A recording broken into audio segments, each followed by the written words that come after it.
And that scared the bejesus out of me because I knew deep down that this could easily be a death sentence. And I just said, I'm not doing it anymore. I'm not doing it anymore.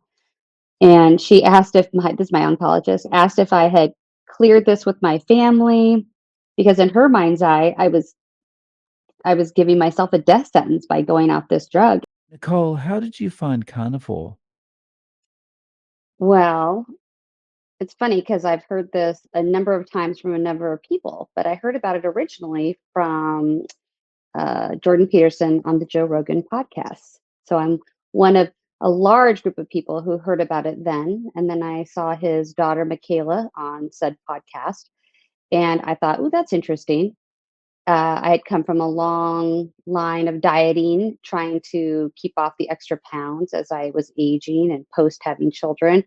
And I would have success for a period of time. And then, of course, you would just sort of slowly, the slippery slope of American food, just slides right back in. And then the weight comes back. This is this very uh, common story, I know. And I'm no different from the rest of the people in America where this is concerned. And so at the time I heard Jordan talk about it, I did not do anything about it. I just sort of made a mental note of it and put it in the roll, in the little file cabinet. And that was it for a long time. And I would cut out sugar for periods of time and then it would come back in and I would go low carb and I would do all of that. I never really tried full keto, which make a note of that because we'll come back to it.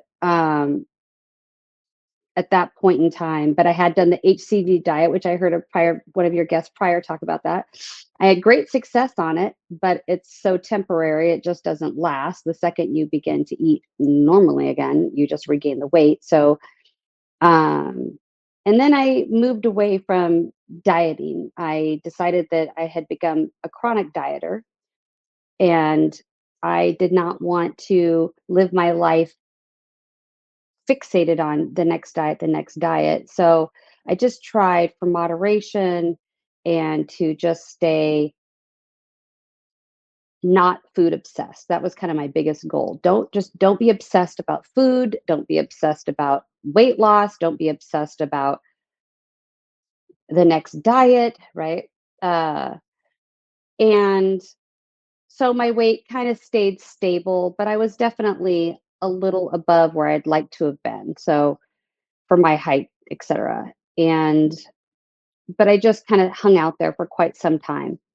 And then I got diagnosed with cancer, breast cancer, in late 2018. And that's quite a roller coaster. It's a whirlwind. And I ended up having a bilateral mastectomy. I had 5 months of chemotherapy, followed by 5 weeks of radiation. That was all in 2019. So 2020, while the shitstorm was going on in the world, I was really rehabbing from all the cancer surgeries and treatments.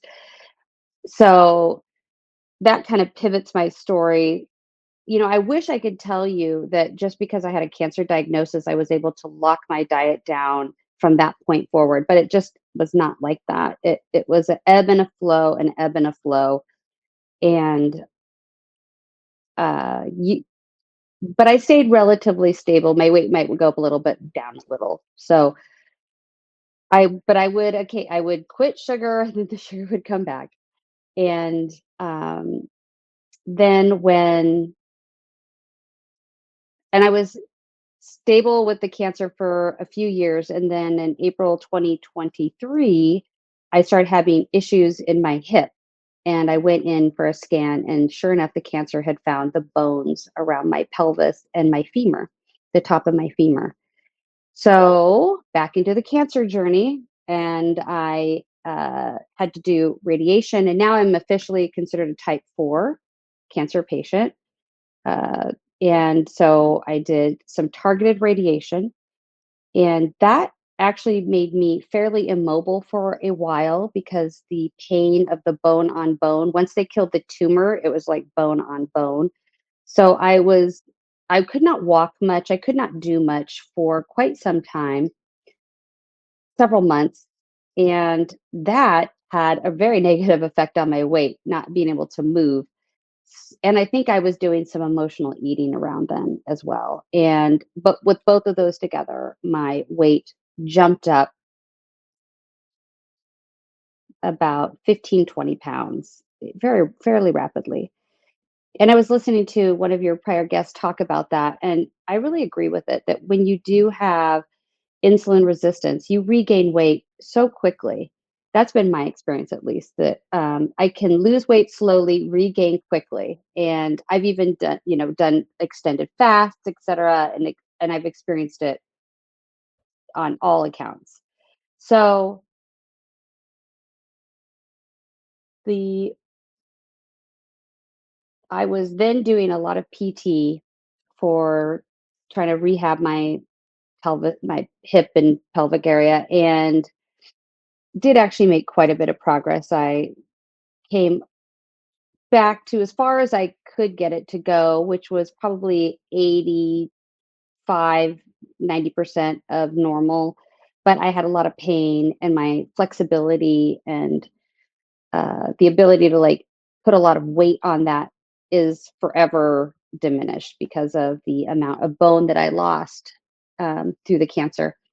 And so I went in for a to see if they could do a hip replacement, and they just told me that they could, but there could be quite a few lasting side effects that you or consequences of the surgery that yes, they could remove the pain, but they weren't going to be able to give me my flexibility. And then I would be needing to do surgeries because when you do a hip replacement at my age, I'm 52, that's not a one and done. That's a semi temporary thing. It might be 10 years or 15 years, but you're going to have to go back in and do it again. And I don't know. For me, I just thought I'm going to keep trying to supplement and do other things and see if I can't do even more because I really didn't want to enter into yet another surgery that was going to have more surgeries attached to it. I was doing scans once every 6 months for the cancer because I had been doing fairly well. So I went in for my last scan, and unfortunately, they found a new metastases, and this time it was to my liver. And I had had a friend who was a stage 4 breast cancer patient just die of the metastases to her liver. And I was on that journey with her, and she was only 39 when she passed. And I was on that journey with her for the 4 years that I knew her. And so when I found out, and she had just died in March, and so only several months later, I get diagnosed and had found my liver, and that scared the bejesus out of me because I knew deep, deep down that this could easily be a death sentence, and I could be looking at only a few years, maybe 4, but it was extremely devastating news. And I'm a mother of 2 and a wife, so my children are 13 and 16, and, I the idea of dying and not being here for the rest of their young lives and hopefully for grandchildren is just such a painful thought, and so I kinda did the 7 stages of grief when I found that out, and I took about a week to just be devastated and to just face that abyss and, do a lot of praying. And honestly, just to anybody listening, praying is the only way I can come out of the despair that cancer brings into my life. It every time it morphs into a new place, I feel just absolute despair, and prayer brings me back. It brings me around, and in this time it did too. And I just thought, I've got to figure this out. I've got to figure this out. So the diet is always comes up in relationship to cancer. always does. And people always say, sugar feeds cancer, sugar feeds cancer. So I, and I kind of messed up here because cut back in April. So the new diagnoses happened in early August, but back in early April, my husband said he was sick and tired of being sick and tired, and he wanted to do the carnivore diet. So this gets you back on point. And I, at the time, felt, "Ugh, I don't want to be pushed into a diet," but I knew as his wife, I'd be making all his food, so it just made sense to do it with him. And it wasn't like I didn't have those extra pounds to lose that I had mentioned before. So we made the leap into carnivore April 4th of 2024. And before going into it, I made this list of everything that I had been noticing wrong with myself, like internally, externally, from my toe to my head. And I just wrote it all down to have a before snapshot of what I was going through physically, emotionally, spiritually. And I'm so glad I did that. I'd recommend anybody to do that if they're going to embark on it because it really is illuminating what how transformative the carnivore diet is. And so I would check in with my list in 2 weeks I checked in with my list, and further down the line I checked in with my list, and it was just amazing to watch everything just get checked off. And some of the ones I kind of felt like highlighting is there's a lot of emotional stuff that I was like wanting to feel good in my body, wanting energy and enthusiasm for life, wanting to fit comfortably in clothes, comfortably shop for clothes out in the world, be a good example for my kids, trust in myself again. That was a big one. I just, with food and yo yo dieting, I had no faith left in my ability to do it without being a failure. And that was really hard. Um, Wanting to feel strong and have the muscles that I work hard to create show. Uh, Wanting to have some stability with my legs, keep my fitness routines, like show up for myself in that way because I could be quite inconsistent. Anyway, you get the drift. And so there were other more physical things that I had noticed, like the aches and pains, sleepless, dealing with insomnia. And so when I started the carnivore diet, it took about 3 days of kind of getting into it and being hyper focused, each meal being very careful before you get your rhythm. And it was like I didn't even have much of a carb respond, like a negative carb issue. For whatever reason, my body could adjust quickly to ketosis, and it did. So that was very smooth and easy, which I was grateful for. Probably due to I had done low carb eating on and off for a decade at that point. And so about 3 days in, I also quit all diet soda. And 3 days in, I could feel like the addiction leave my body, which was just amazing. It was just an amazing feeling. And once that was gone, I really felt like I was on like new wings. I just thrived in carnivore. I just thrived. And I just couldn't believe it. The hardest part about carnivore is just being prepared with your food wherever you go. You need to be prepared and you need to have options or eat before you go. You need to, at least for me, I needed to make that work for me in my life. And luckily, being a mom, I had packed food for my kids for years. So this wasn't new to me. I could do it and I did.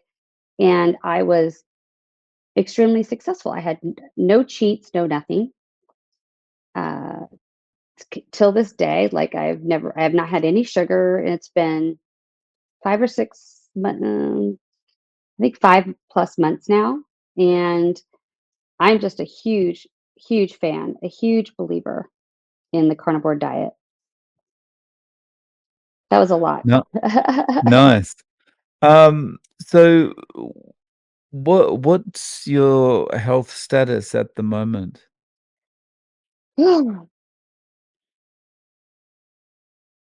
That's a interesting question, and there's no easy answer for that. My I'm a believer that you can't just rely on your doctors, especially with with what's going on right now in healthcare. So I dove into the internet, YouTube, and I just started searching and searching for answers that my intuition told me would be right for me. And something that popped up quite quick. It had actually already popped up, but I hadn't been paying a lot of attention to it. But now I started paying attention to it, which was cancer as a metabolic disease. So there's Dr. Thomas Seyfried, who's a professor, and he came up with uh, using ketones and lowering your blood sugar, ketones to help injure the cancer cells because they cannot regenerate, whereas human cells can. And so, if you can convert your body over to a ketogenic, where you're sort of thriving on ketones instead of glucose, you have a better shot of engaging with your cancer directly. So that was something I began to study deeply. And there's this book, I brought it down. It's called Tripping Over the Truth. It's an amazing. It's for the layperson. There's ones that are for the more scientific angle, but that's the layperson's one, and it's a wonderful history of cancer and how we got into this mess where we've been treating it as a genetic disease for decades, billions of dollars down this black hole of it's like mind-boggling, the ineptitude around this, in my opinion. And so for me, and that's what they were trying to do with my cancer, is treat it as basically they're treating the mutations.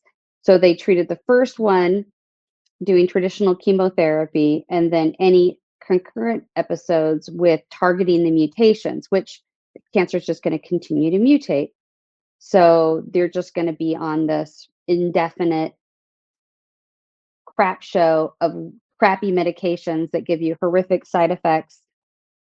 Each one a new crappy version of horrible side effects, or just no energy and you lay in bed all the time because your body's so depleted, which is just so depressing, honestly. So, and some of them, they get you, if they don't, some of them even like kill people, like they just don't survive. They die from, they call it side effects of the disease, but it's really the medications that they give you that weaken you to such a point that you cease wanting to live. And I've met these people, I know these people. I have friends that I watch their spirit exit because the treatments were so god awful, and then they gave up. And so I had all these visions in my head, and made a choice that I wanted to, whatever treatments I do, I want to feel good while I'm doing them. I want to look and feel good. I don't want to be ashen gray with my eyes hollowed out, no hair, no energy, bedridden. And this is the life of a cancer patient. I wish I were joking, but that can often be what happens at stage 4. And so I began delving into learning about hyperbolic oxygen chambers in conjunction with a ketogenic diet, in conjunction with the press pulse therapy.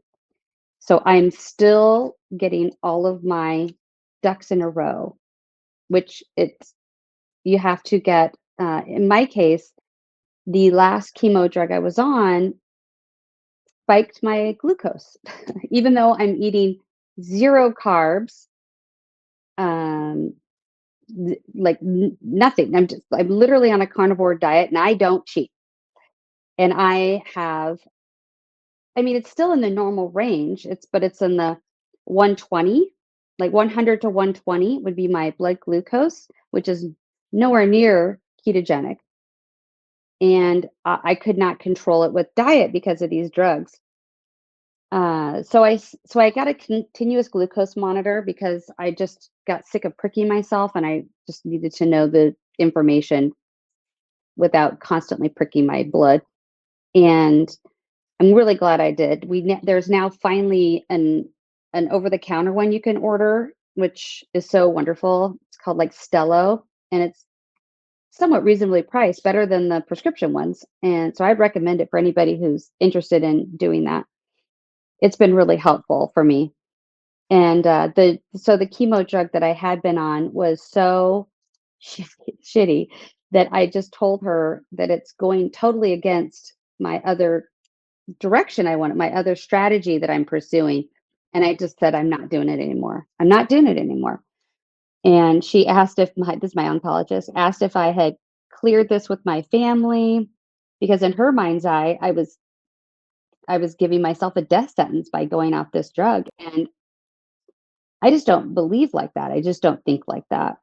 But it is weird facing a doctor who's addressing you like that and saying, "Well, at this point, we can just give you palliative care."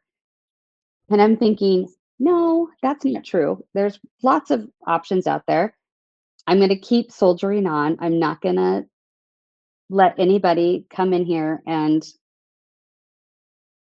sort of give me a timeline or a death sentence. I'm just going to keep my head up and just dive deeper into the metabolic direction, because I do believe in my heart of hearts that that is the most likely thing we have out there that can be useful for fighting cancer with the least amount of toxicity.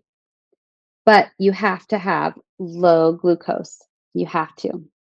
And so for me, I switched over from carnivore to therapeutic keto. So this was just a week ago. Um, because carnivore, as wonderful as it is, and I am a big fan, when you need to be in ketosis for medical purposes, the protein count can be just too high, and you can just have too much gluconeogenesis going on. So it won't get you down into deep ketosis where I need to be to make this therapy work.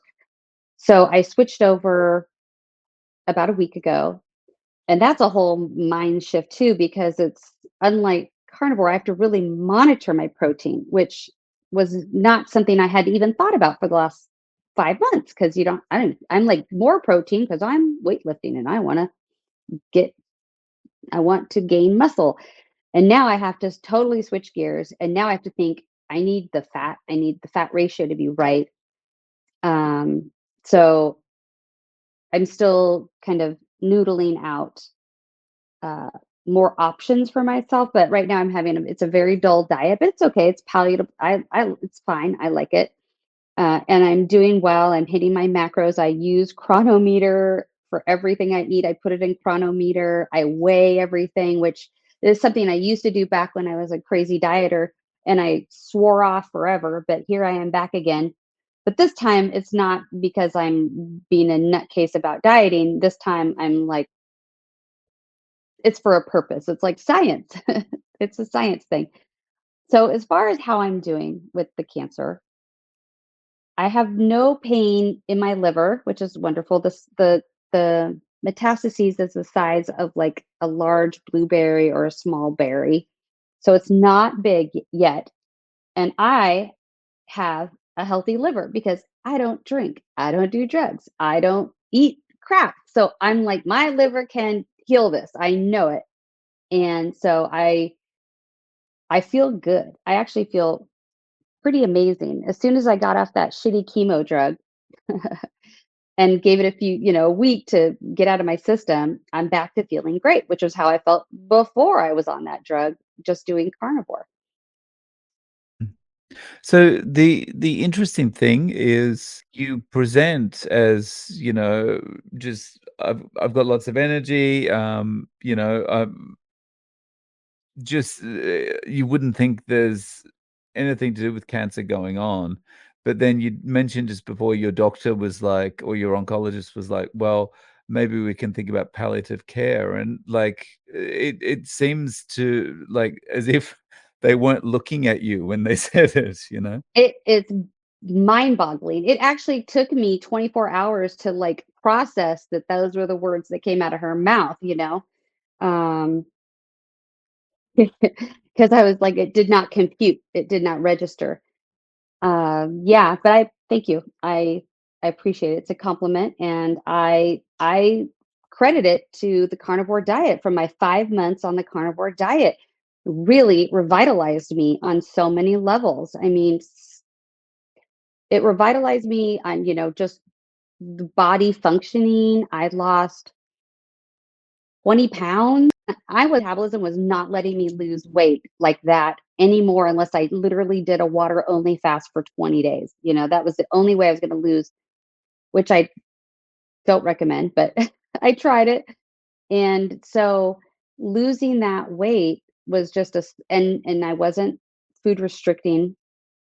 I was just eating to hunger, and that was it. And it was very revitalizing, like, on a cellular level, I feel good, and, like, my ability to commit to my workouts, man, it came right back. Like, I just once I was on a diet that didn't have all the crap in it, I my brain really, like, snapped back right away. The brain fog leaves, which everybody talks about, but what that means is that you can focus and you can stay consistent in whatever goals you're working on in your life, not just working out, but whatever it is, like if you're a student or whatever. And psychically, I was so much healthier because I wasn't obsessing with all these, like, it was all these depressing thoughts about weight and obsession about body image and stuff. And that just kind of went away, even though I hadn't lost a bunch of weight at that point. But the mind eased up and relaxed. And people talk a lot about their depression and anxiety go away on the carnivore diet. That's so true. It happened for me. I couldn't believe it. I was like, oh my God, I feel like my default mode network just went up like a big step up. And so I felt enthusiastic, optimistic, and it didn't just fade away in a few weeks or whatever. And I had many plateaus of weight. It did not affect that. About like weight plateaus didn't affect my mood and my energy.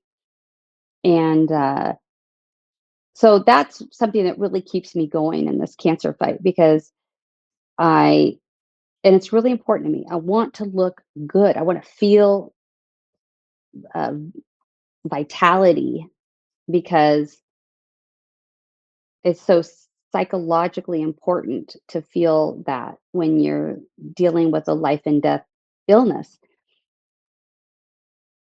And, I didn't tell anybody besides my very, very immediate family when I first got the news because I just could not tolerate the look of pity in every single person's eyes, you know? Uh, that is a difficult part of when you have to tell people that you're going through something like that. That you're gonna have to you're gonna have to kind of hold your own sensitivity around that, revealing that information, the vulnerability around it, and then the person you're talking to is gonna have a intense response, tears, whatever,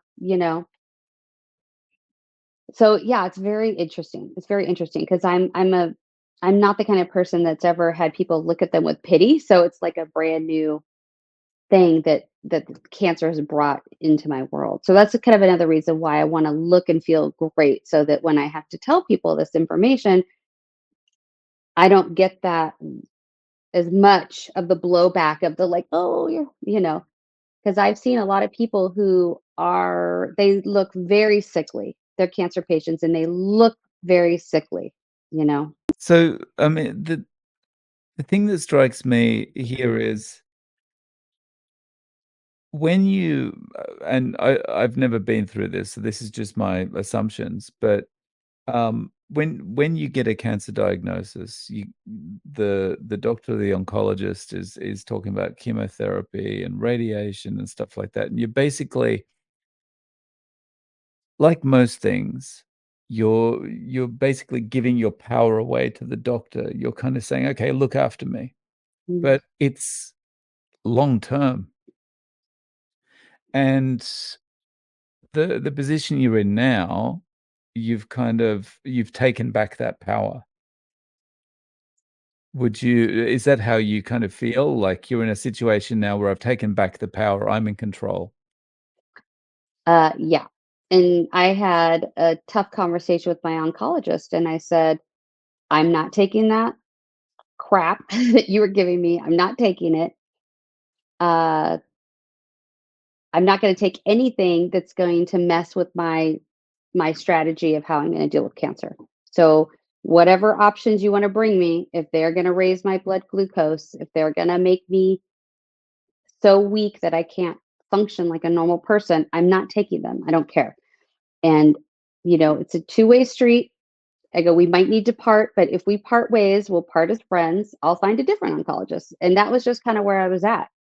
I said, her and I had been through a lot. We had been together since COVID, through COVID. And, but I was very willing to let that relationship go and find somebody else. Cause I know there's some rebels out there like me, even in the mainstream oncology world that are interested in these other concepts and ideas, and she's not. So, I'll probably be on the lookout for a different one. But in the meantime, I did find a naturopathic oncologist, which I didn't even know those existed. So I found a naturopathic oncologist who is on the same page as me. So him and I are starting to work together, and he's local. I live an hour east of Portland, and he's in the Portland area. So I can drive in, and he's willing to do the more bold and daring styles of using off-label uses of medications to do what we need to do the press pulse therapy. And so I found a hyperbaric oxygen chamber. I found a doctor who will work with me getting the medications I need to do the press pulse therapy. And there's so many resources online, thank God, because we're out there in the wild, wild west. That's what it feels like. It feels like I'm in the wild, wild west, and there's just a bunch of us lay people trying to figure this shit out, you know? And some of the other, in addition to that, because I want a multifaceted approach to cancer. So I'm also taking antiparasitics, which I had never thought one thing or another about them. I just kind of remember during COVID them talking about horse paste and Joe Rogan and all this stuff. And well, it turns out that horse paste also might help you with your cancer, which sounds nuts. But what it is that cancer is an ancient cellular process in our body, ancient cellular process that uses fermentation. It doesn't use oxygen to feed itself, which is why it can live in oxygen deprivation, unlike our cells that will die. But cancer cells are okay with no oxygen because they use fermentation, which is interesting. I did not know that. So the parasites are also pretty ancient, and cancer and parasites use same pathways for getting nutrients, right? And they co-opt the same things. So I wish I was more of an expert on this. I am not, but I just kind of know the basics of it. So different anti-parasitic drugs block those pathways in us, and that starves parasites, but it also starves cancer. So I'm embarking on quite a few of those. There's different brands and names, and they all do kind of slightly different things. So that's really exciting. That's a very exciting thing, and not that many people know about it. I mean, it's kind of starting to get percolate up in the internet, and so people are hearing about it, and sort of like one person helping another is kind of daisy chaining this information out. So I feel like if you really want to beat cancer, which I just want to crush it and destroy it and send it packing to hell, right? That's my goal. I don't want to be a perpetual cancer patient for the rest of my life, whatever length that is. So I'm taking a multi-pronged approach, and I'm happy to report that those antiparasitics, there's no side effects. You aren't it doesn't cripple you in any way. They're really gentle for our bodies, which is really interesting. I wouldn't have guessed that either. But I've had no side effects, and I've taken 3 different styles of them, and none of them have adversely affected me, That's so interesting. And isn't it? yeah, I mean, I kinda like the idea of this multifaceted approach, right? Because with the one-tiered approach, which is basically, chemo radiation, there are really only 2 guarantees with that. You're gonna spend a lot of money and you're gonna get sick, right? Mhm. And you'll probably die sooner or later, and for some people, the chemotherapy is so devastating that it just like I mentioned earlier, that I was just with a woman who's another stage 4 cancer patient just literally this last weekend at a memorial for another stage 4 cancer patient that we knew. And she's on a drug that is working well for her. It's called Enhertu, and it's working well for her cancer. All her metastases shrunk up and disappeared, but she is on an intravenous chemotherapy every 3 weeks indefinitely. And you get the first day they give you a really really strong steroid, so you're completely manic for 24 hours, and then that wears off, and then the chemotherapy drug hits like a ton of bricks, and then you're in your bed for 3 days, no energy whatsoever, and then you start to regroup, and then you start to feel normal and good, and then guess what? It's your 3 weeks are up, and it's time to do it all over again. So, I mean, this doesn't really sound like a life to me. I mean, if I have it out there, it's available, I could do it, but I just think through it and I think that sounds terrible. I'm gonna wait, use that as a last resort, not a first resort. Yeah, I think, having the option there is good, but yeah, it's nice to be able to exhaust all other possibilities first, which might not result in a very low quality of life, right? Totally. And Yeah, the ketogenic diet is was originally designed as a therapeutic diet to treat um, treatment resistant epilepsy in children. And it would actually cure some of those kids were cured of their epilepsy through the therapeutic ketogenic diet. And that was why Dom D'Agostino looked into it for when he was starting to investigate the hyperbaric oxygen chamber. There's so many interesting stories out there. I wish I could tell you, I could talk your ear off all day. But just the long and the short of it, if people are out there who are struggling with cancer at any stage, because I wish I would have done this early. Don't wait till you're stage 4. Do it early. Um, Investigating the metabolic therapy for cancer, investigating antiparasitic drugs for cancer, and investigating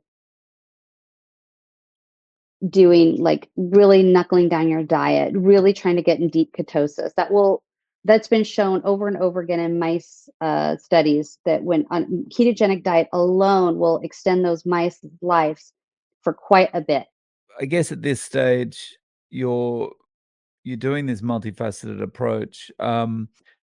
What is your plan to kind of get follow-ups to see how things are going and so forth? Is that like every 6 months or No, I do it every 2 or 3 now because of where I'm at. I get it every, and that's kind of why I still want a traditional oncologist because they have access to it's just easier with my insurance. Everything else I do is on my own dime. I can get chemo, I can get $100,000 a year chemo all day long paid for by my insurance. They will not pay for high dose vitamin C. They will not pay for hyperbaric chamber. They will not pay for anything else like that. So it's just an irony. So you have to, be prepared. If you're going to go my path, you have to be prepared to pay a lot of money out of pocket in addition to the other stuff. But yes, I'll continue to do scans regularly. I'll continue to do all the aspects of standard of care that intuitively feel right for what I'm doing. Yeah. And if they, if there's other suggestions, I told her I'm open to suggestions. I'm not closed-minded, but I'm also not just going to follow along. I'm going to be I'm going to be the captain of this ship. Yeah. So Nicole, is there a way that people can reach out to you? Do you have any social media or any way to get in contact? Well, so I started in anticipation of this, I started posting on my old YouTube channel, which I'd let sort of die. So I have a very small YouTube channel, which is Zen Life on YouTube. I will link to your YouTube channel below in the show notes. Appreciate you coming on, Nicole, and I hope you'll come back and maybe do an update in a few months' time and let us I'd know love how to. things are going. I'd love Yeah, to. thank you. Thank Thank you. you. Really appreciate your time. Thanks very much. Thanks a lot. And thanks for everything you do. I just wanted to give you a shout out. I really love your channel. I love your approach. I think it's great. And I just wish you all the success.